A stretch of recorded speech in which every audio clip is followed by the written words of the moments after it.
Curious which addictive but not so healthy foods vanished from our family tables? Time to find out what happened to these 20 foods that decided to go on a diet without us. Ready, set, snack! Starting off, we have lard fried donuts, which might make your modern healthy stomach uneasy, but for the grease lovers of the 1990s, this was as close as you got to heaven. Donuts today are usually fried in vegetable oil because it does not cause your calorie deficit plans for the week to go up in smoke. Now, lard fried donuts, on the other hand, traded health for taste, and while an average consumer may have had more trips to the doctor, they were happier. Buttermilk or chocolate lard fried donuts were the food you would bring to a date, a movie night, or just a snack to binge on when you were not feeling too good. Of course, most donut places adopted much better cooking practices, even if they sacrificed natural flavor to do it. Frying donuts was not the only thing people got up to back then, because fried cheese curds would soon be the next headache of health professionals nationwide. To make matters much worse, states like Wisconsin started having a craze for beer-battered cheese curds. Pair that with deep frying, and yeah, you will probably need to get some suits altered. It is not a bad thing to indulge in unhealthy foods, and it is not like most of the cuisine of today is as healthy as it should or could be. People back then liked eating fried comfort food without any regard for health disadvantages. We do not blame them. Fried items are attractive, and frying cheese curds was a unique new recipe in town. Why would they not enjoy the food to their fullest? Funnily enough, these curds are not even the worst offender on the list. When we say cheese curds were not the worst offenders, we were not kidding, because deep frying went too far when deep-fried Mars candy bars were born. Donuts? Fine, they get fried to begin with. Cheese curds? All right, fried cheese works by frying Mars candy bars? Is sanity just a lost concept? People strangely loved this abomination more.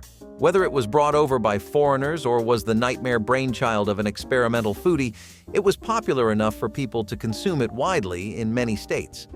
Some locals would even take it a step further and cover the chocolate with batter before deep frying it, because it might not have enough fat. You should really always make sure you get your fat needs taken care of. Since more Americans were getting worried that their needs were being taken care of a bit too much, deep-fried Mars became a thing of the past, and we say good riddance. Another popular snack turned into a fried food was fried Oreos. Now we know what you are thinking, that these are probably even worse than Mars.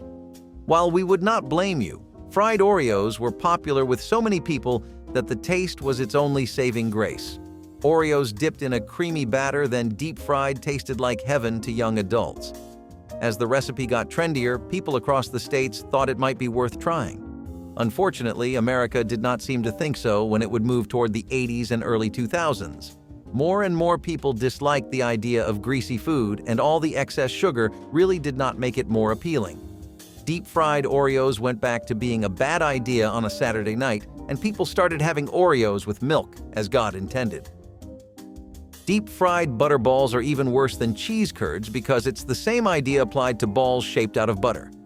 Dipped in batter and usually served along with fries or hot wings, these were much more popular than you might think. Sure, they sound simple, but simple and tasty is more or less what an American needs. Deep-fried butter balls became popular enough to be served at state fairs in places like Iowa, Texas, Ohio, and South Carolina. You might be thinking how something so popular would go out of fashion.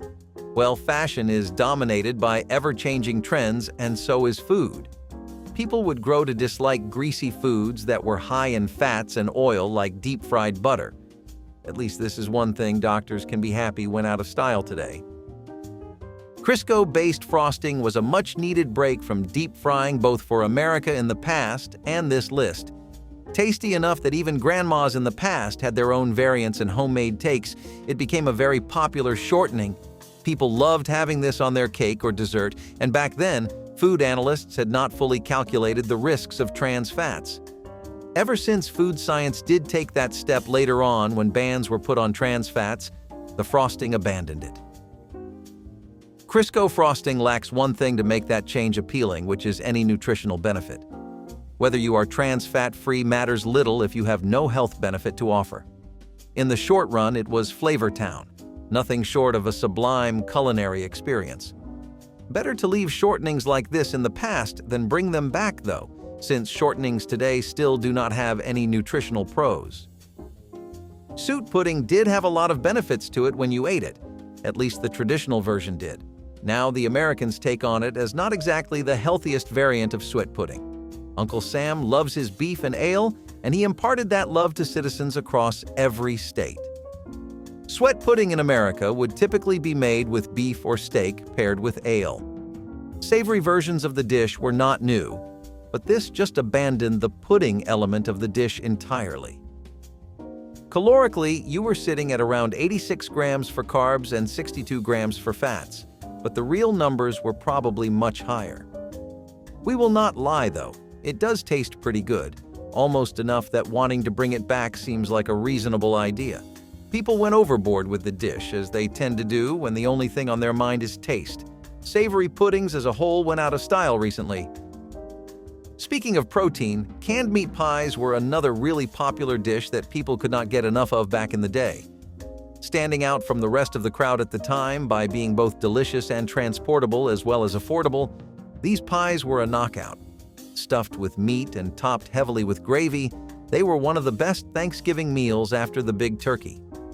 People could not get enough of the varieties of meats that would often be used like buffalo or deer, giving each can its own unique flavor profile depending on the main ingredient. Sadly, these are probably the most easy to digest and diet-friendly meal on the list today, yet they are nowhere to be found now. Another item on the list that also happens to come packaged and is easy to carry around are canned cream soups. Usually these would be your typical soup flavors, and they were cheap and affordable enough to buy regularly. Most great canned items get their start that way, but what really made this a hit was its unique taste that got people hooked. Having canned cream soup on afternoons was something every American in the 60s could relate to. Uniqueness does not always come from good places, though, because this soup's taste came from the fact that it was high in sodium, fats, and preservatives. Being the basis for most casseroles was not really helping its case. After all, there are many better soups to make that are just as easy and twice as healthy. So canned cream soups would be left behind like so many other canned items before it. So, something that people might still give an honest try today is cheese-stuffed crust pizza. As delicious as it sounds and an affordable pizza to order from most pizzerias and houses, this was the king of the market.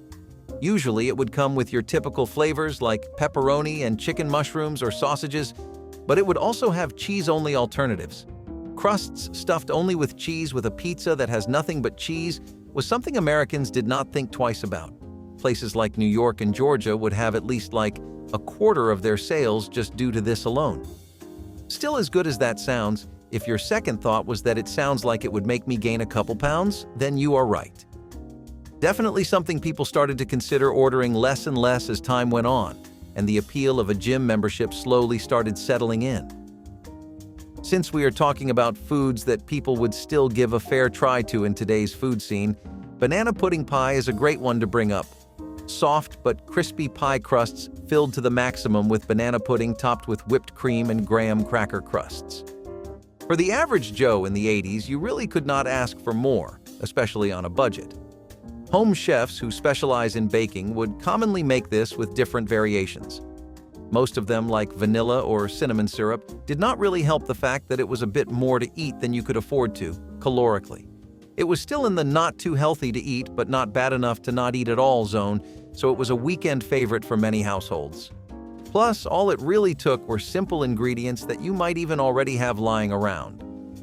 Pies as a weekly concept, though, later on would be something that America would leave behind. Banana pudding pie along with it. That might be all we have for foods that work today, since the next one is chocolate-covered bacon. The eyebrow raiser you would expect it to be, this would be something that might actually have contributed to heart issues around the nation. We mean that partly as a joke and partly as a serious guess. If people did not have it every other day, it would not be that bad. No one needs educating on the actual health costs of bacon, but let's add chocolate to the mix. Now you see how that cost goes up by quite a few digits? Okay, we know you want to hear about what it was like. For those of you who are considering trying it, it was as good as it sounded. For the more reasonable viewers, You are probably glad this is not something you have to worry your kids might eat when you are not around. Next on the tour, we have soda bread, which is not what you think it is. Maybe you might be imagining 7-Up or Dr. Pepper bread, but what it actually was is short bread with baking soda. Yeah, the yeast went out the window and baking soda took its place. Other sweeteners would be added to it so that soda bread worked better as a munching food. And my God, did it not. People absolutely adored soda bread back then because of how easy and quick it was to make. All the leavening for the bread would come from baking soda and just a dash of buttermilk. If that sets your imagination all right, then we do not blame you because we agree with you. Unfortunately, while it is one of the few on this list, we would like to see today it is something that exists only in the past, or maybe some really old photos of a sick Friday soda bread. We really hope you are not tired of hearing about the greasy and the oily food at this point, because after soda bread comes deep-fried macaroni and cheese. We will not lie to you guys, there were definitely some people here that considered it. America in the 60s had many more folks who did not just wonder about it, but actually gave it a shot rather regularly. Macaroni and cheese needs no introduction as one of the ultimate comfort foods of American culture. Deep frying, it only took it up to another level, especially because people would enjoy it with other crispy delights like hot wings. Yeah, we know what's going through your head. Damn, that sounds heavy. And food critics and researchers around the nation would agree with you. Far too high in fats of all kinds and grease, it was a dish most Americans had to leave behind as they worked for a healthier tomorrow. A bit more of a tame one, but still too much when you realize how far people went with the filling is butterscotch pie. A simple pie crust just absolutely jammed to the brim with filling that gave it that classic butterscotch flavor and lots of sugar. All things that are delightful conflict with beauty, apparently, because leaving these behind was painful for the state. And you know what they say about beauty and pain. Most Americans really wanted to get fitter and better, especially in an ever-evolving dating scene. Looking their best meant leaving behind the butterscotch pie, because while it was ridiculously delicious and it hit all the right spots, it just was not something good to have every other day. Thus would it become yet another lost recipe to American food history. Okay, back to throwing things like common sense out the window, let's talk about fried ice cream. Yes, you heard us absolutely clear and right, fried ice cream. Your favorite flavors like caramel, vanilla, and caramel crunch coated in a crispy batter and given the old deep fry for a bit. Just as taxing on the body as you might think it is, and definitely not something any reasonable person would try. All right, we know what you are thinking. Curiosity is prone to human nature after all. Yes, it tasted good, and if we were to compare the sensation, it would be like dipping something savory in ice cream. Like, have you ever dipped a fry in your ice cream? Kinda like that, but imagine with crispy chicken skin or a breadcrumb coating. Not too bad in theory, right? Apparently not too bad in practice either. Definitely not good enough to last in the brutal healthification of America's diet. Actually, let's talk about the next one in diet culture at the same time now, because we are not sure if things like coconut cream pie could run in any bakery today. Pies that would be filled far too generously with a custard coconut filling sound pretty yummy, right? Okay, let's get a bit more greedy and add some whipped cream.